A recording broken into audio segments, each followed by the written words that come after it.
என் கதையின் இந்த பகுதி மிகவும் சுவாரஸ்யமாகவும் அதே சமயம் பல படிப்பினைகளை கொண்டதாகவும் இருக்கும். 40 நாட்கள் குளிக்காமல் பல்லு விளக்காமல் ஒரு சிறிய அறைக்குள் அடைபட்டு கிடந்த அந்த துயரம் ஒருபுறம் இருந்தாலும், சவூதி அரேபிய காவல்துறையின் அந்த சமத்துவ பார்வை வியக்க வைக்கிறது.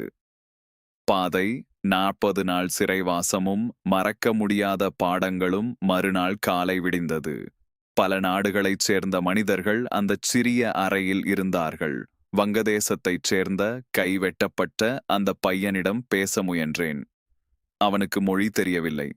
ஏதோ ஒரு சந்தேக வழக்கில் பிடிபட்டு 3 ஆண்டுகளாக அங்கேயே இருப்பதாகச் சைகையில் சொன்னான்.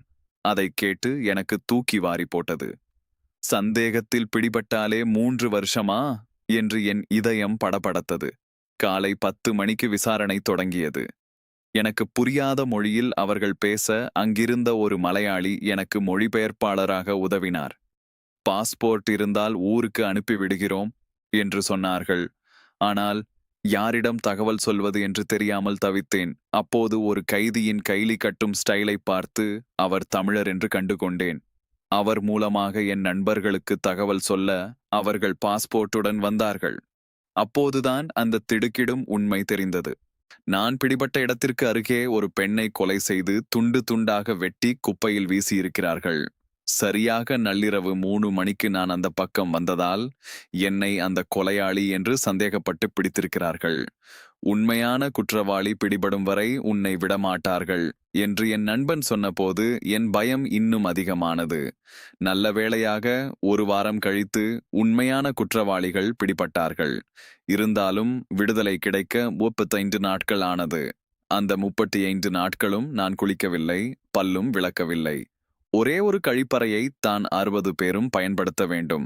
டிசம்பர் இறுதியில் ஒரு பெரிய அதிகாரி வந்து எங்களை விசாரித்து விடுதலை செய்தார்.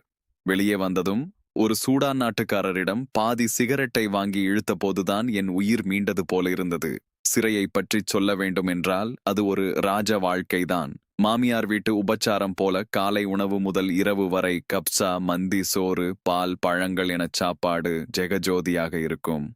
ஒரு நாள் ஒரு மேலதிகாரி உள்ளே வந்தபோது நாங்கள் நாடு வாரியாக பிரிந்து அமர்ந்து சாப்பிடுவதை பார்த்து சினம் கொண்டார்.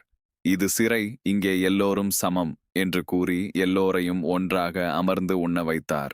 மற்றொரு நாள் நாங்கள் அவர் அறைக்குச் செல்லும்போது மரியாதையாகச் செருப்பை கழற்றிவிட்டுச் சென்றோம். அதைக் கண்டு கோபித்த அவர், இங்கே யாரும் உயர்ந்தவன் தாழ்ந்தவன் கிடையாது, செருப்பு அணிந்து கொண்டே உள்ளே வாருங்கள் என்று கூறி எங்களுக்கு தேநீர் கொடுத்து உபசரித்தார். தவறு செய்தவருக்கு தண்டனை, மற்றவர்களுக்கு கண்ணியம். இதுதான் அரபு நாடு என்பதை அந்த 40 நாட்களில் நான் கற்றுக்கொண்டேன்.